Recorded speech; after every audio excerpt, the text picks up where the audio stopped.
আজ আমি তৈরি করে দেখাবো আপনাদেরকে মুগ পুলি। মুগ ডাল দিয়ে কিভাবে ভাজা পিঠে বা পুলি পিঠে তৈরি করতে হয় সেগুলো দেখাবো।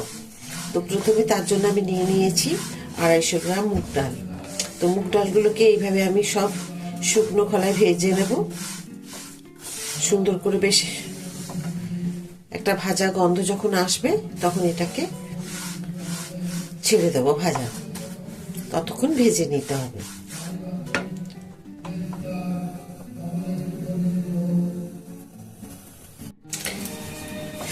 নমস্কার, পুতুলের হোম কিচেনে আপনাদের সকলকে জানাই স্বাগত। আশা করি আপনারা সকলেই খুব ভালো আছেন, আমিও খুব ভালো আছি। আজকে আপনাদের যে আমি প্রথমেই বলেছি যে মুগ পুলি তৈরি করে দেখাবো ভাজা পিঠে, তো তার জন্য আপনাদের কিন্তু সম্পূর্ণ ভিডিওটা দেখতে হবে যে আমি মুগ পুলিতে কি কি মশলা দিচ্ছি। না দেখলে কিন্তু ঠিক আমার মতো এরকম এত সুন্দর যে মুগ পিঠে যেটা মুগ পুলি করবো সেটা হবে না। তো শেষ পর্যন্ত ভিডিওটা দেখবেন, তাহলে আপনারা বুঝতে পারবেন। টেনে যদি ভিডিওটা দেখেন তাহলে কিন্তু কিছু কিছু জিনিস হয়তো স্কিপ করে বেরিয়ে গেলে তাহলে কিন্তু সেই জিনিসগুলো আপনাদের দেওয়া হবে না। তো সাথে থাকুন, শেষ পর্যন্ত ভিডিওটা দেখুন। আর প্লিজ লাইক, সাবস্ক্রাইব আর শেয়ার করে দিন। আমার নতুন বন্ধুদেরকে সুযোগ করে দিন যাতে আমার এই নতুন নতুন ভিডিওগুলো তারা দেখে তৈরি করে নিতে পারে। তো চলুন, এখন আমি এই ডালগুলোকে এখন তো এগুলো আমি রেখে দেবো একটা থালাতে, যেরকম থালায় ঢেলে রেখে দেবো। থালায় এখন আমি এগুলো একটু রেখে দিলাম। তারপরে এখন আমি এখানে মশলা নিয়ে নিচ্ছি। দেখুন, 2 তেজপাতা, একটু লবঙ্গ, এলাচ, দারচিনি। তেজপাতা, লবঙ্গ, এলাচ দিয়েছি আর দিয়ে দিচ্ছি লঙ্কা শুকনো।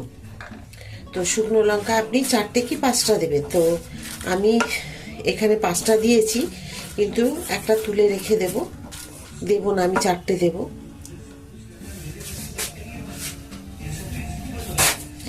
দিয়ে এগুলোকে একটু শুকনো ভেজে নেব আগে।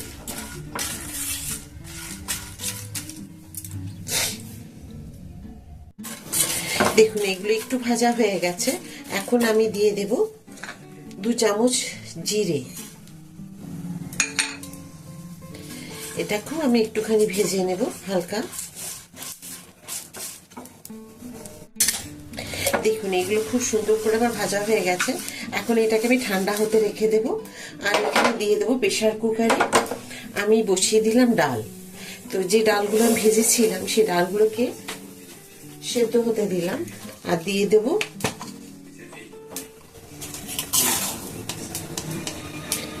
এই ছোট চামচের 1 চামচ নুন।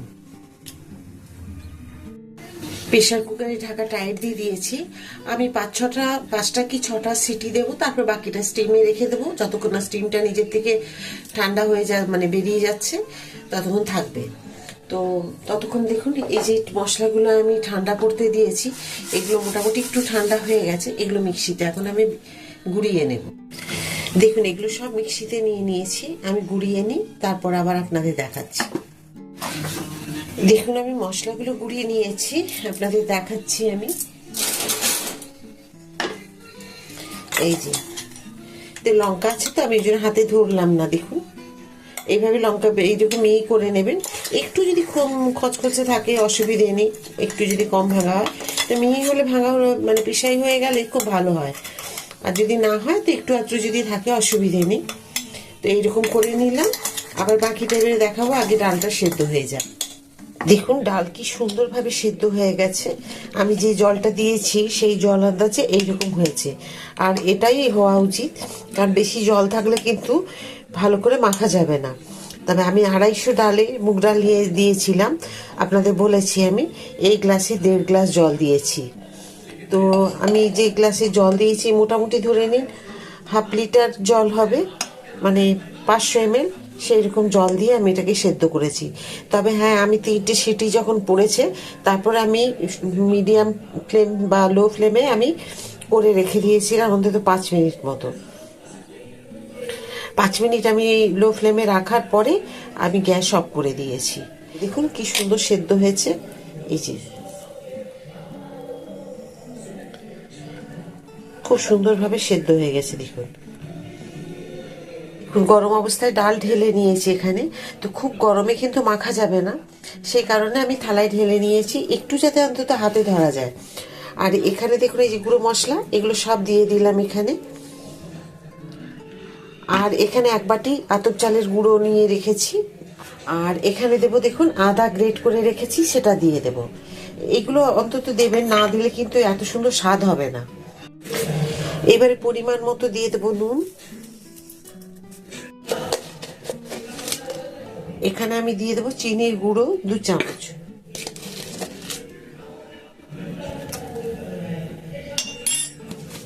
এখানে 2 চামচ মতোই হবে, সেইটুকু আমি দিয়ে দিলাম। এবার এগুলোকে আমি হাত দিয়ে ভালো করে মিশিয়ে মেখে নেব।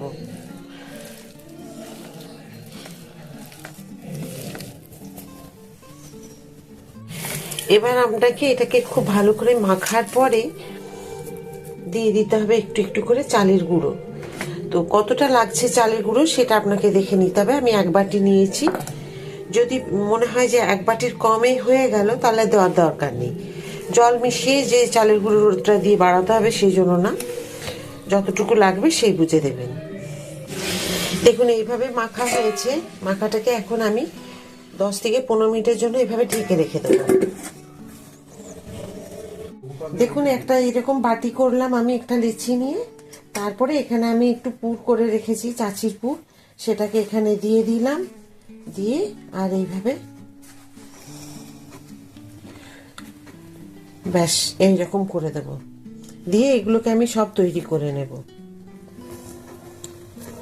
আবার আপনাদের একটা আমি দেখিয়ে দিচ্ছি।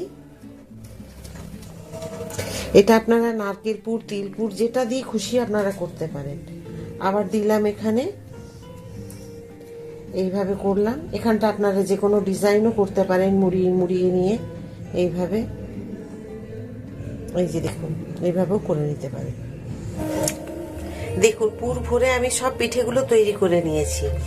এখানে কড়াইয়ে আমি তেল বসিয়ে দিয়েছি। দেখুন তেল খুব গরম হয়ে গেছে। এখন আমি তেলের মিডিয়াম ফ্লেমে দিয়ে দিয়েছি, দিয়ে এগুলোকে ভেজে নেব।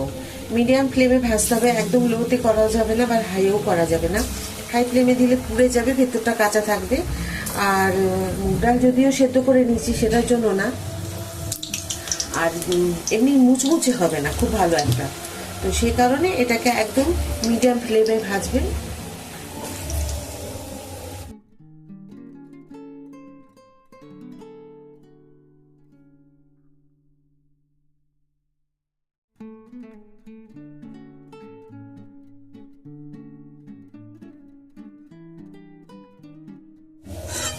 দেখুন আমি তুলে নিচ্ছি একদম মিডিয়াম ফ্লেমে, কিন্তু ভেজে এইভাবে কিন্তু ভেজে নিতে হবে। আর পুর আপনাদের তো বলেই দিলাম। আপনারা এখানে খোয়া ক্ষীরকে আমি যেরকম করেছি, খোয়া ক্ষীরের মতো করে খোয়া ক্ষীর নিয়ে এসে তারপরে ওটাকে এই যে পাটালি গুড় দিয়ে আমি ওটাকে করে নিয়েছি, তারপরে ভেতরে পুর দিয়েছি। আপনারাও এভাবে করতে পারেন। আর আমি যেভাবে ধরুন শুধু ভেজে নিচ্ছি, আপনারা চাইলে কিন্তু এটাকে মিষ্টির রস দিয়েও আবার ভিজিয়ে নিতে পারেন। যেমন চিনির যে মিষ্টি মানে একদম আমরা রস ফুটিয়ে করে নিই, দিয়ে যখন দেখবেন যে দুতারের মতো চিটচিটে হয়েছে, যেটা শুকিয়ে গেলে একটুখানি বেশ লেগে থাকবে গায়ে, সেরকমভাবে চিনির রসটা করে নিতে হবে, দিয়ে এগুলোকে ডুবিয়ে দেবেন। তা আমি ওটা করবো না, যেহেতু আমার বাড়িতে সুগারের মানুষ আছে, ওগুলো করলে খেলে আরো অসুবিধে, তা সেই কারণে আমি এভাবে করছি। তবে আপনাদের বলে দিলাম আপনারা ওইভাবে করতে পারেন। দেখুন আমার সবগুলো কিন্তু ভাজা হয়ে গেল। তো খুব সুন্দর করে আমি দেখুন এতটা সময় নিয়ে কিন্তু একদম মিডিয়াম ফ্লেমে এগুলোকে ভেজে নিলাম। প্রথমে আঁচটাকে খুব বাড়িয়ে দিয়েছিলাম, মানে ভালো করে তেল গরম করে নিলাম, তারপরে কিন্তু এগুলোকে একদম মিডিয়াম ফ্লেমে আমি ভেজে নিলাম। তো একটু তো সময় লাগবেই, তো সেই কারণে আপনাদেরকে বললাম যে একটু ধৈর্য ধরে ভাজবেন। আর এই যে মনে হচ্ছে কালো কালো, না, এগুলো কালো নয়, কিন্তু পুড়ে যাওয়া নয়, একদম ছাকা তেলে এগুলো ভাজা। এগুলো ভাজা মানে খুব মুচমুচে হয়েছে। আপনাদের দেখাচ্ছি আমি ভেঙে যে কতটা খাস্তা বা মুচমুচে হয়েছে।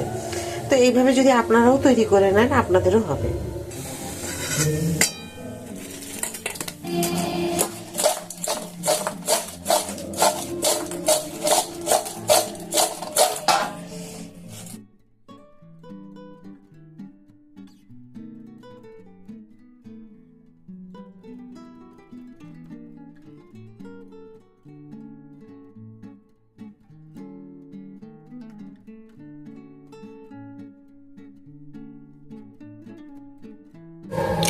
আমি যে আজকে মুগপুলি তৈরি করলাম, আশা করি আপনাদের খুব ভালো লেগেছে আজকের মুগপুলির ভিডিও।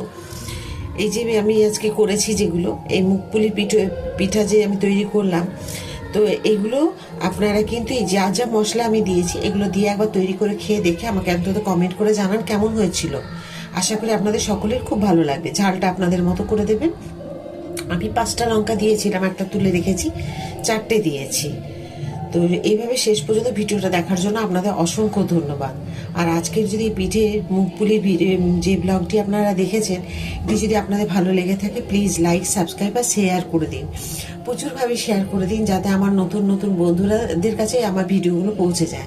তারাও যেন বাড়িতে তৈরি করে এইভাবে মুগপুলি তৈরি করে খেতে পারে বা বাড়ির সকলকে খাওয়াতে পারে। তো এইভাবে আপনারা আমার সাথে থাকুন আর সব সময় আমাকে সাপোর্ট করুন। আবার একটা নতুন ভিডিওতে নতুন রান্না নিয়ে আমি চলে আসবো আপনাদের কাছে। সবাই খুব ভালো থাকুন। এই বলে আজকের ভিডিওটা আমি শেষ করছি। নমস্কার।